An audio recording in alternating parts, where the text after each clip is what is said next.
Assalamualaikum everyone, welcome to my YouTube channel Aviation Cadet. This is ex-aviation cadet Sabir Shah from 99 GDP, and I was enrolled in 1993 December 29th in Pakistan Air Force, and I quit the Air Force in 1996 for my personal reasons. First of all, this video is not endorsed or sponsored by Pakistan Air Force, or neither speaking on the behalf of Pakistan Air Force, Civil Aviation Authority Pakistan, or Government of Pakistan, or Ministry of Aviation. All the comments and observations are based on a personal opinion, and I should be held responsible for that. Today I want to talk about the flight AirBlue 202 that crashed on 28th of July 2010, and all the people on board perished. Now, I am very selective on my videos, and mostly if you see my channel, I don't talk about each and every incident, just a few of them, which I think might probably be a kind of help in terms of understanding the aviation and aviation problems. I'm not an expert. I've just flown 150 plus hours in fighter trainers, and I've never flown a commercial aircraft. But some things are significant to you. They become significant for various reasons. Like my last video was about flight PK8303, and that was significant for me once I saw what the captain pulled, the way he did a belly landing touch and go on an Airbus A322, which is amazing for me as being an aviational geek. I think that's no one else has ever achieved, although he is not here to take his medal. Unfortunately, he perished along with 99 other people. So why flight 202 from AirBlue? The reason being, back in 2007, I applied to join AirBlue 202. I told you I left Pakistan Air Force in 1996, and I even take my flying hours from the Air Force, and I just moved on and went on to do my computer software engineering in China, which I completed. And because I had no interest in pursuing the same aviational future. Why not? People have their own priorities, so my priority was not to get myself into passenger airlines, which to the day I haven't joined. Again, I will not go on personal choices, but back in 2007 and 8, the consequences, the situation in China where I was resided kind of changed. You know, we had problems with getting the visas. You know, although I was a professional, and I could have, but because of the nationality and a lot of stuff, you know, all the countries, they calculate a lot of things. And that was also the Olympic year in China, and there were a ban on 8 countries. And unfortunately, my visa was just expiring before the Olympics, so I couldn't get my visa, what you call, extended, and that gave me a big setback, because I thought that I gave this country 10 years of my youth, and I deserve to get a visa, because whatever the reason they gave for not giving you the visa is for the new people, I think. But well, again, country's policies, I'm no one to object to those ones. Their country, their laws, we have to abide by that, period. So that time, with the help of one of my course mates who's not in the world anymore, and he wanted me to think about it and give a chance to the commercial airliners, because I already have the experience, and I was one of the, I could say, better pilots. And it's just conversion from fighter flying to commercial airliners, which are much easier than the fighters we used to handle with Mashak and T-37. So commercial airlines would be an easier job for a person. Even I was in touch with flying for 10 years. So I did listen to him. So on my visit back to Pakistan, because I haven't taken any of the flying hours and any of the solo certificates, nothing. So again, my course mate, he said, well, most of our course mates are in positions that they can retrieve your data, because back in those times we used to have a big register, I mean a big logbook.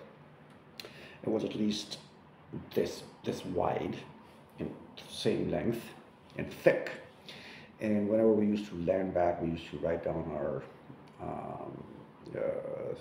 the tail number of the airplane, the instructor's name, and who was the student pilot. That would be me, right? And then from date and the time from where to where, when to when we flew, and the name of the mission, and total time accumulated during the mission. So that's how we used to log them. That was the duty of the student pilot, to go in, log them in that big register. So at the end of the term, when you are going to be graduated from Pakistan Air Force, you have the access to that logbook, and there you're awarded with small logbooks, which are pretty general. I think every pilot knows what are the contents of those logbooks. So we had the same thing. I didn't take that small one. And imagine that 10-year-old record. There was no computerized logging system. I think till to the date it's not computerized. It's still the same old way, old-fashioned way. So in order to get those flying hours, I had to have the access back to the Risalpur Academy with the help of my course mates, who were back then were squadron leaders. Squadron leader is the third rank. The first one is back then was the flying officer, and then the flight lieutenant, and the third one was the squadron leader, and then you become the wing commander, and that's how you move on. Right now my course mates are air commodores, so which is equivalent to military brigadier level. So they were squadron leader back then. So just pulled up a few strings, and I got the access of my flying hours, so I put them on my flying logbook. Now the final step was to get it signed and stamped by the primary flying training, by the K-8 squadrons, and by the T-37 training wing, which is divided into like primary flying training, PFT, and then the basic flying training, BFT. In primary flying training, we fly Mashaks for 50 hours. And in BFT, we fly T-37s for 135 hours, so altogether 185 hours, and then people get graduated. But I was initially as a test pilot on the Karakram 8, JL8, K8, which are shielded with the Lionhearts, by the way, these days.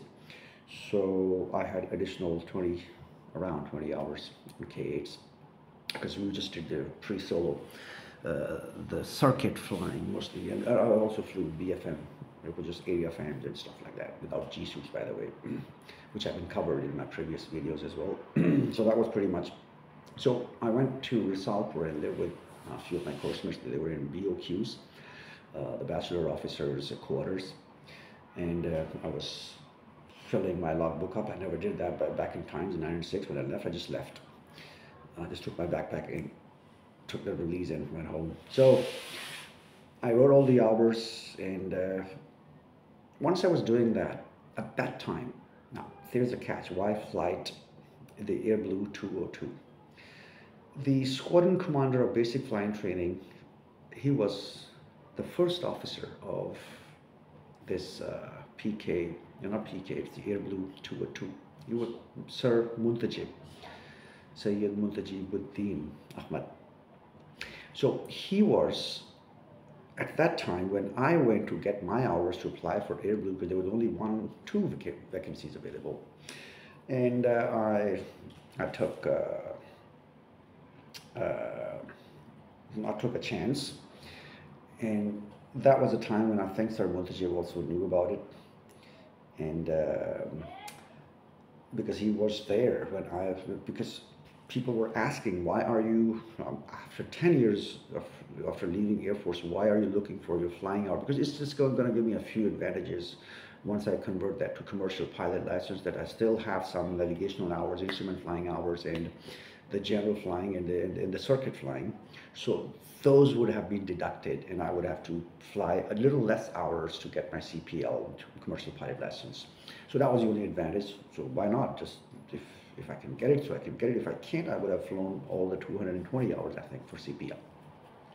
But that would have been reduced to at least 80 to 90 hours. So I would have flown another 100 plus hours to get my commercial pilot license, because I was really eligible for PPL, the private pilot license, in which you can fly someone's plane, but not your, you can't own a plane. And commercial planes, you can't fly on PPL. You have to have the CPL, the commercial pilot license. So anyhow, so that talk went on around the Air Force. And eventually, when I got my flying hours, and my logbook is, by the way, stamped by Sir Muntajib, because it's a new law, so we can't go back in time and ask those the squadron commanders of basic flying training to sign it again. No, whosoever is present at that position is going to sign that. So this is what I love about the forces as well, that it's not the personality, it's your ranks that are respected and that are saluted. So it was Sir Mutajibuddin. He was a squadron leader, senior squadron leader in Pakistan Air Force and F-16 pilot, but he was on deputation to primary flying training, basic flying training, teaching kids, cadets, new cadets, how to fly T-37s, T-37As and Bs. So that's my catch. That's why, because later on, now once we calculated everything, and I was still short of money, and I thought that I should work another year in China and then recover that, you know, because I didn't want to take help from my dad. He already helped me a lot in my bachelor's back in times in 1987 after leaving Pakistan Air Force. So I was pretty much independent since 1993 onwards, because I had my own salary getting from Pakistan Air Force and totally independent. So, but I need some funds to continue my education in China, which my dad provided, and he also has 2 other sons and 1 more daughter. So I thought it's unfair for him to ask all the money from him. He would have given me, of course, dad, that's what dads do, but I just wanted to have, you know, kind of self-respect, and also taking his condition in mind, I didn't take that money. So I thought I could work for 1 more year and could save enough money to complete my flying hours. And meanwhile, I also tried to do that in China as well, the CPL, but in China it was not possible. Even Chinese commercial pilots used to go to Australia to complete their CPL. China didn't have this private flying schools or colleges at that time. So that's how now I got cut off with the AirBlue, that became vacancy. But I thought I would just complete my CPL, and let's see in the future if there are any other things, I would just join there. Now that was a time when Sir Muntajib, he took a resignation because his service, the mandatory service, the span was done. That was around, I think, 15 years, something, because he was our senior or whatever. He took retirement and he applied for this job. He got selected. And this was his first international tour. First international tour. They flew to, I think, Dubai on the way coming back from Dubai airport to Karachi. And when they were flying the leg from Karachi to Islamabad, they crashed. So his first international tour. Before that, he was flying locally within Pakistan. So I'm thinking that if it were me, I would have been on that aircraft flying right next to Mr. Captain Chaudhry. So that's why I'm more interested in talking about flight PK 202. So in my next video, now you have the background why I'm talking about this one. Apparently in my next video, I'm going to talk about the training parts in Pakistan Air Force and the achievements of Captain Chaudhry when he was a junior pilot, and eventually in the end the report. Again, it's a piece of crap. So see you in the next video. Allah Hafiz.